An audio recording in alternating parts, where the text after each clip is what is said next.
तो युद्ध की आहट से पूरा मिडिल ईस्ट इस वक्त दहशत में है। नमस्कार, मैं हूं नीलू।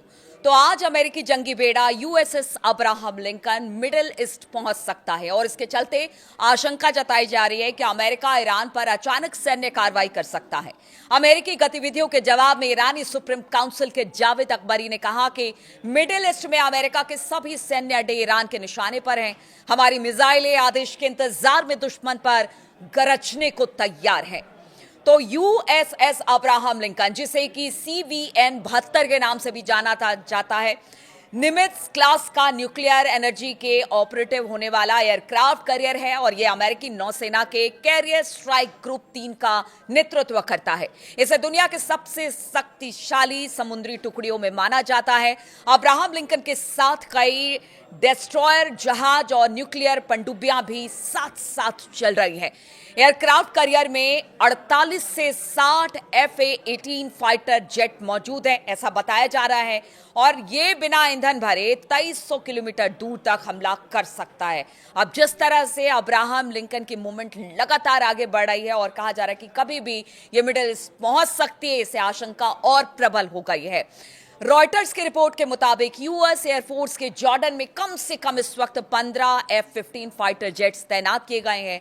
अमेरिकी अधिकारियों ने बताया है कि विमान भी और भी कई विमान रास्ते में हैं। 20 से 22 जनवरी के बीच अमेरिकी C-17 सैन्य ट्रांसपोर्ट विमान कई बार जॉर्डन के मफराक अल ख्वाजा एयरबेस पहुंचे हैं। रिपोर्ट के मुताबिक इन विमानों से पेट्रियट 3 मिसाइल डिफेंस सिस्टम लाए गए हैं और इसका मकसद इजराइल को ईरान की जवाबी कार्रवाई से बचाना है, क्योंकि तेहरान पहले ही बदले की धमकी दे चुका है, क्योंकि उसने साफ कह दिया है कि देखिए, हमारे निशाने पर इजराइल के तमाम ठिकाने हैं, अमेरिका के सैन्य ठिकाने हैं, और अगर बड़ी गलती अमेरिका या इजराइल की तरफ से होता है तो फिर इसका करारा जवाब दिया जाएगा। इसलिए कहा जा रहा है कि अब इजराइल को बचाने की तैयारी भी शुरू कर दी है अमेरिका ने।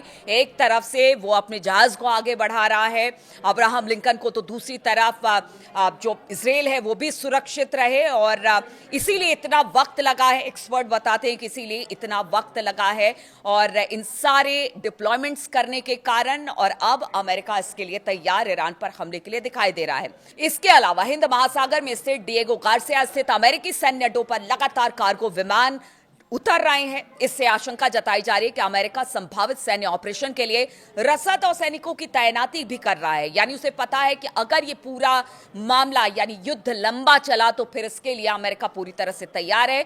इसलिए और ज्यादा रसद और ज्यादा सैनिकों की तैनाती कर रही है इस वक्त अमेरिका। एक अधिकारी ने रॉयटर्स को बताया कि मिडिल ईस्ट में अतिरिक्त एयर डिफेंस सिस्टम तैनात करने पर भी विचार चल रहा है, ताकि इसके इलाके में मौजूद अमेरिकी सैन्य ठिकानों को ईरान के संभावित हमले से बचाया जा सके। अब दूसरी तरफ ईरान ने क्या कहा है, वो बार बार यही बात कह रहा है कि अगर अमेरिका या इजराइल ने किसी प्रकार की कोई गलती ईरान पर हमले को लेकर की तो फिर इसका खामियाजा सिर्फ अमेरिका इजराइल को नहीं बल्कि पूरे मिडिल ईस्ट को और इस पर पूरी दुनिया पर भी असर पड़ने वाला है।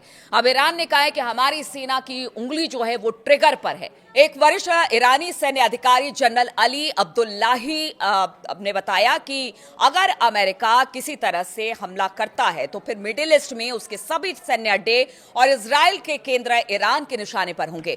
दूसरी तरफ अगर IRGC की बात की जाए तो उसके कमांडर है मोहम्मद पाकपुर ने कहा कि उनकी सेना की उंगली ट्रिगर पर है। अगर बात की जाए, एक बयान देते हुए पाकपुर ने कहा कि ईरान की सेना पहले से ज्यादा तैयार है, यानी अब ईरान को कम नहीं आके इजराइल और अमेरिका, क्योंकि वो 12 दिन के युद्ध में उसकी तैयारी उतनी नहीं थी, लेकिन फिर भी मुंह तोड़ जवाब अमेरिका और इजराइल को दिया गया था। लेकिन इस बार तो पूरी तैयारी है।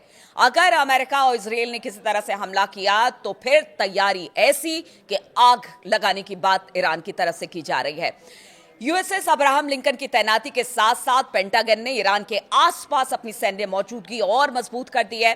क्षेत्र में अतिरिक्त लड़ाकू विमानों की तैनाती की गई और सैन्य कार्गो उड़ानों के जरिए लॉजिस्टिक सपोर्ट भी बढ़ाया गया है। इससे अमेरिका के हवाई हमले, सटीक मिसाइल स्ट्राइक और मजबूत डिट्रेस विकल्प उपलब्ध हो गए हैं। ईरान ने अमेरिकी तैनाती पर कड़ी प्रतिक्रिया देते हुए चेतावनी दी है कि यदि उस पर कोई सैन्य हमला किया गया तो फिर उसका जवाब निर्णायक और कठोर होगा, और इस चेतावनी के बाद पूरे मध्य पूर्व तेल आपूर्ति समुद्री मार्गों की सुरक्षा क्षेत्रीय स्थिरता को लेकर अब चिंता बहुत ज्यादा बढ़ गई है। तनावपूर्ण हालात के बावजूद अमेरिका ने संकेत दिया है कि बातचीत का विकल्प अभी पूरी तरह से बंद नहीं हुआ है। एक वरिष्ठ अमेरिकी अधिकारी ने कहा कि ईरान को अच्छी तरह पता है बातचीत के लिए शर्तें क्या होंगी और अब फैसला तेहरान को करना होगा। तो देखिए, बातचीत की बात कर रहे हैं, लेकिन वो भी धमकी भरे लहजे में अमेरिका के अधिकारी। उनका कहना है शर्तें पहले जैसी हैं, मान लो तो ठीक, वरना युद्ध की स्थिति आ जाएगी। अब इसे लेकर आशंकाओं का बाजार गर्म है कि अगर किसी तरह से अमेरिका ने हमला किया